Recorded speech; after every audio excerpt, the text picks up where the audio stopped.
What's up mga ka-brothers? So ngayon pag-uusapan natin ang critical rates. So nakikita nyo naman ka-brothers, maraming critical rate na lumalabas dyan. Dahil yan mataas ang critical rate ko ka-brothers. So that is why very important ang critical rate. Kasi it gives more damage kumpara sa normal damage ka-brothers. Yung mga white na damage yan, yung mga normal. Medyo mababa yan kumpara sa mga critical. From here, let us check our stats in the upper left corner ka-brothers. So dito nakikita natin yung critical crit rate natin. Sa akin, magical crit rate is 99.8%. So almost 100% yan ka-brothers. Kaya nakikita nyo walang palya ang pagkikritical yan. So bago natin ipagpatuloy ka-brothers, intro muna tayo.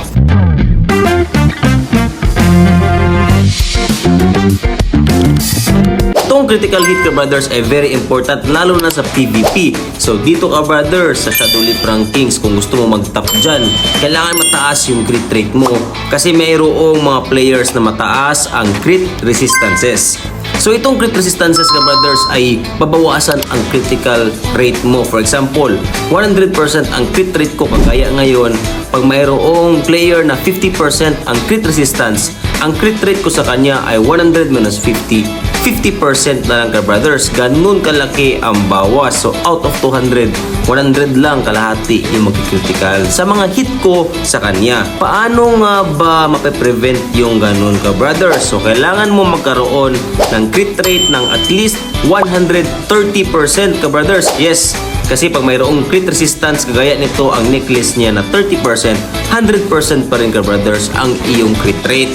Walang epekto yung mga ganitong necklace dyan. And at the same time, kung 50% naman kasi mayroon pa siya sa pants and the like, so basically mayroon ka pa rin 70 to 80% na crit rate which is mataas pa rin. So para sa akin, ideal na ma-maintain mo ang 130% na crit rate, no? Lalo na ngayon, mataas na yung mga CP ng mga top players, umaabot na ng 600k CP.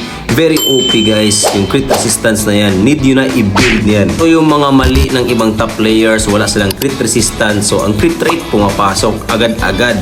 So it is one way to prevent criticals.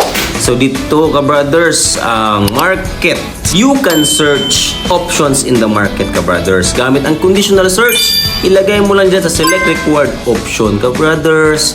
Dyan pwede mong i-scroll ang crit rate. So basically, if i-filter out niya, ang nalabas lang na items ang crit rate. So yan yung way para mabilis ka makabili ng item. So piliin mo na rin ka-brothers ang mga red stat dyan para malakas yung crit rate ng weapon na mabibuild mo. Huwag na huwag mag-build ng mga low stat items ka-brothers, lalo na sa level 120, mahirap maghanap ng all red stat. Yun lang ka-brothers, sana may natutunan kayo. Thank you for watching.